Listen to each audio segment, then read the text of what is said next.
Arestado ang isang Army Reservist matapos magpaputok ng baril sa Dinalupihan, Bataan. Yan at ang iba pang rumarapidong balita mula sa probinsya, hatid ng iba't ibang istasyon sa ilalim ng MBC Media Group.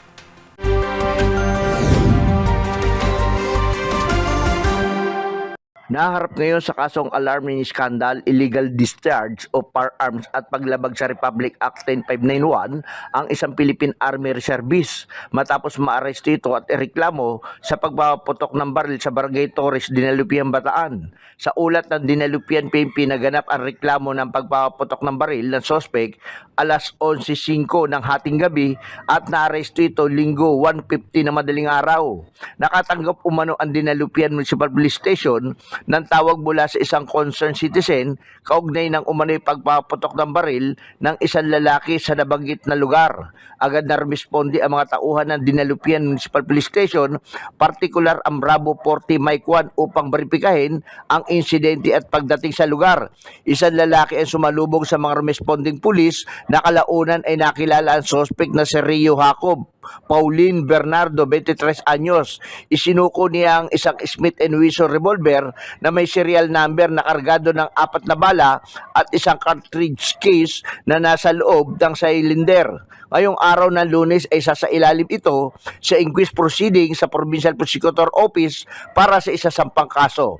Para sa MBC TV Network News RH37, Danny Kumilang, una sa Pilipinas, una sa Pilipino.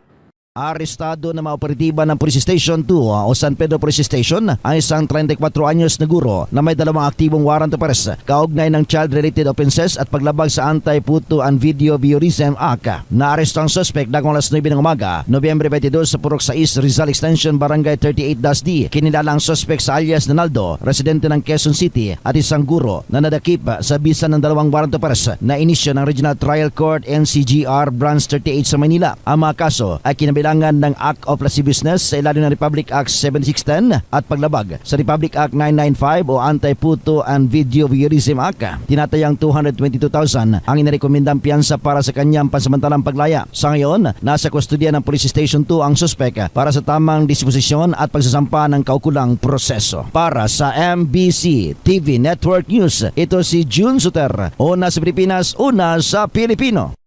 Nasa likod ngayon ng Rias na bakal ng Dagupan City Police Station ang isang street level individual na lalaki. Nasa ustong gulang na residente ng Barangay Bunuan, Binlok, Dagupan City matapos itong masakote sa inilatag na operasyon ng PNP.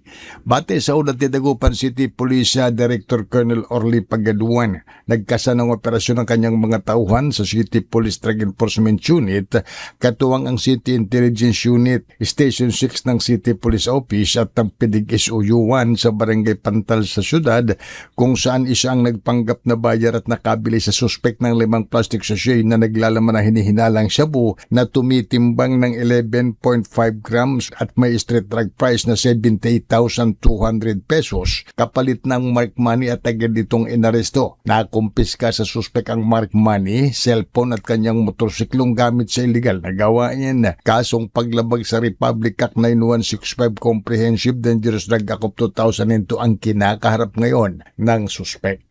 Mula sa Action Radio Pangasinan para sa MBC TV Network News, ito si Freddy Pajardo, RH38, una sa Pilipinas, una sa Pilipino.